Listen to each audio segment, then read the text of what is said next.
into the video. I certainly didn't learn them from a book, let alone grad school. And I usually respond that to the extent that I am wise through pain and insight. That's the secret recipe for wisdom: pain plus insight. Some people think that wisdom is simply the result of experience or age, and that is certainly not true. The world is full of old fools. That might feel disrespectful, but simply not dying does not automatically confer wisdom, nor does having a variety of experiences. Many people pass their lives more or less on autopilot. Their various experiences don't register any more deeply than a factual memory. By the same token, simply experiencing pain is generally not sufficient to generate wisdom either. Here's why. While everyone experiences pain, most people have an incorrect attitude towards it. I agree with that. And I think as a conservative, right, and this is pretty much a basic premise of conservatism, is that we are empiricists by nature, right? Our philosophy is grounded in empiricism. Empiricism is based on experience, based on what feedback you get from the reality, the test bed, which is reality. You make a judgment call, oh, this is a good idea or this is a bad idea. And conservatives will say, hey, we'll create stereotypes. We'll create pattern recognition and say, hey, let's not go there because someone died last time and I don't think that's a good idea for us to go that way.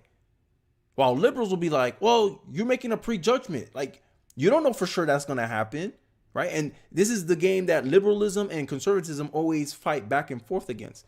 That liberals think of things that ought to happen, how things ought to be, while conservatives tend to think of how things are and is, right? If you go over there, you will die. Liberals go, if you go over there, you might die, but you might not. And this is the game that's been parroting back and forth between, liberalism and conservatism, right? Yo, I just got here, and what's the topic about? The topic's about the mindset of a conservative. And I'm using the concept of wisdom and how you gain wisdom. And this is the guy's a psychologist. And I might make another point about psychology and therapists in another moment, but I'll rather continue with the video. Pain is the gift that nobody wants. Pain is your greatest teacher in life. Pain is the universe giving you feedback that you need to pay attention to a particular aspect of your life, because pain is a signal that your model of reality is incorrect. And pain is your opportunity to bring that model into closer conformity with the way things really are. And this is the battle I make mention. Liberalism, this is also a reason with socialists. Socialism they've been trying socialism all over the world. Hey, oh, it could work this time. It could work this time if only we did something a little bit different. And throughout history, every self-proclaimed socialist that attempted to usher in the utopia has failed and made the situation worse. And instead of owning up to that failure, socialists go, oh, that wasn't real socialism. As a logical person, right, to the pain, we learn from the pain. All we have to do is look at history and all the killings and all the deaths and all the poverty that socialism has brought with it. As a rational person that knows history, you look back and be like, no, I'm not going to trust any socialist. I'm not going to give socialists any opportunity to try and usher in their socialism, because it seems like every self-proclaimed socialist has never been able to actually bring in or usher in the real socialism. So any person that comes crawling across and say, oh, that wasn't real socialism, I know what is real socialism. How I know you're not the con artist compared to the other person. How I know your socialism is not going to end up being the worst thing since sliced bread. They don't. And this is what I'm talking about with pain and insights. I think conservatives, they don't have this perception that reality has to conform to my beliefs. I have to conform to what what feedback I get from reality. This is why conservatives and Republicans tend to be religious, tend to have principles that exist outside of themselves, not merely for their own satisfaction. While liberals, they have an inverse view. They believe how they feel inside should be perpetrated in reality. And this is what makes them stand 10 toes down. When you call them out on their hypocrisy, they don't care, because, like, for instance, the vaccine. They believe in my body, my choice. But when the government was recommending the vaccine or forcing people to get the vaccine or to get fired, they were okay with it. Even though it goes contrary to a previous belief with the abortion issue. But they don't care about the hypocrisy because they think reality should conform to what they believe to be true. Right? And this is the type of people that don't gain wisdom. That's why I think liberals can't really gain wisdom. Why progressives can't really gain wisdom. And I think this is one of the reasons why also the black community tend to not improve or progress further from the stagnation that we have suffered for maybe 50 years since the Civil Rights Bill passed, is because black people can't get past that final hurdle because when they experience pain, they don't respond to the pain correctly. Like I made a video today. Poor judgment is the biggest issue in America, not race, not your identity, not whether you are a woman or a man, is poor judgment.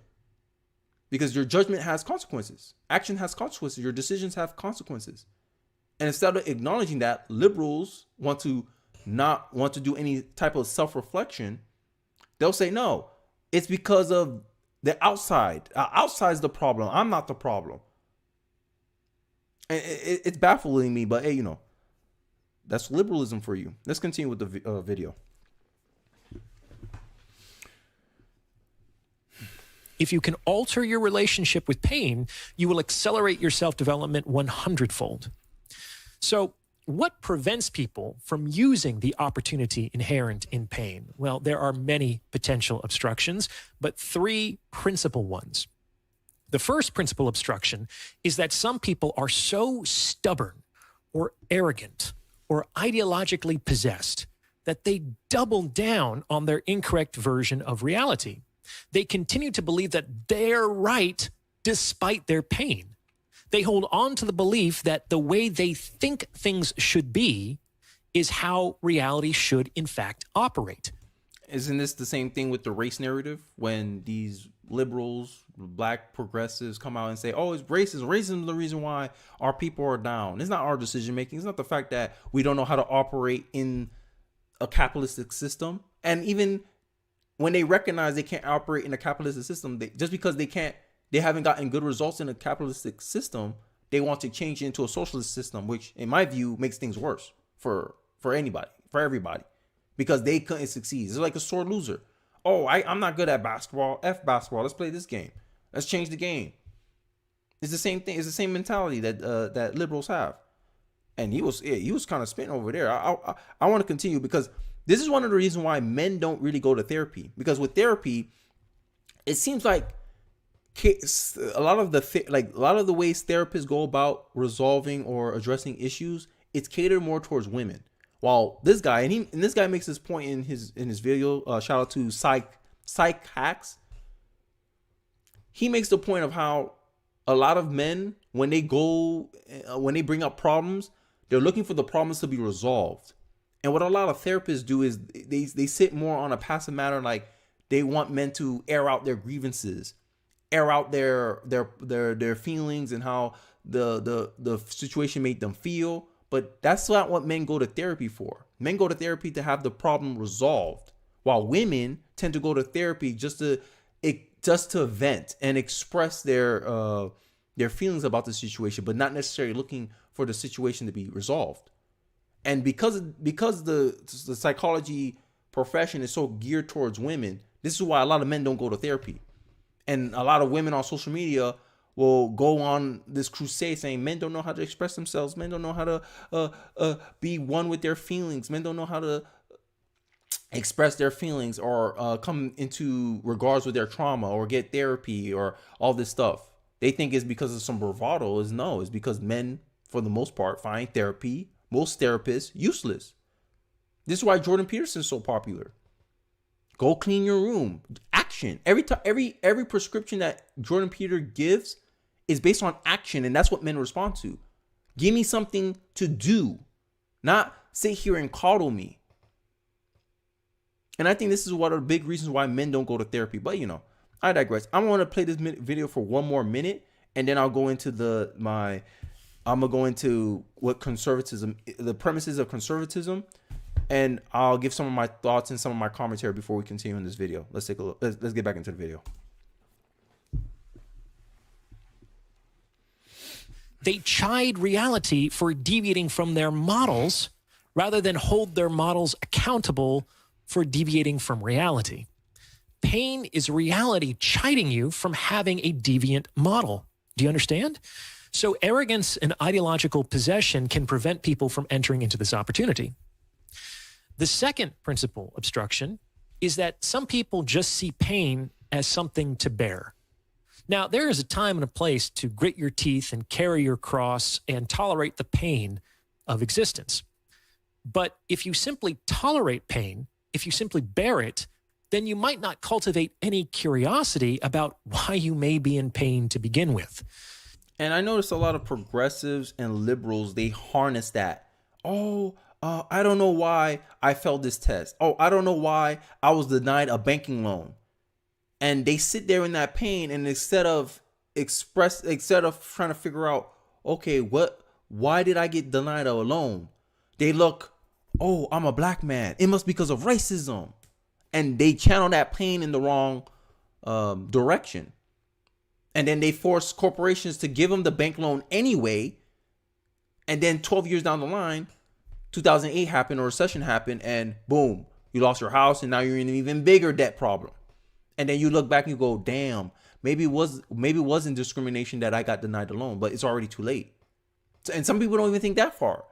They just gonna think, oh, I got set up. The system is against me.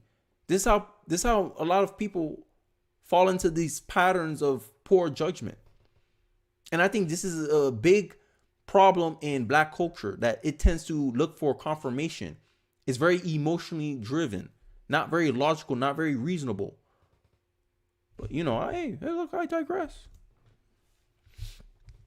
You just kind of think of it as a burden you need to carry for as long as you have to. And so the pain is sort of a wasted opportunity. What I've discovered is that a great deal of the pain that exists on this planet is due to the fact that people don't know why they're in pain. There's a saying that ignorance is bliss. No, it's not. A crying baby is not blissful. Most people are suffering because, like the infant, they don't know why they're suffering. And I think that's a good place to end this video. Ignorance isn't bliss.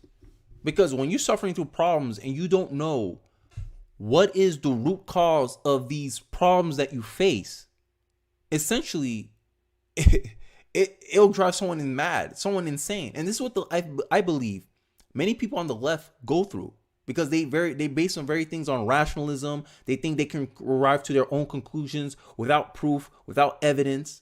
They think, oh, I can come to the truth on my own, when they don't realize a lot of their preconceived notions and assumptions are based on previous knowledge that's given to them through school, right? But they like to pretend that through their unaided reasoning, they were able to come to a conclusion at the same certain truths without the help of their experience. And this is what's been driven the ideological left for a long time.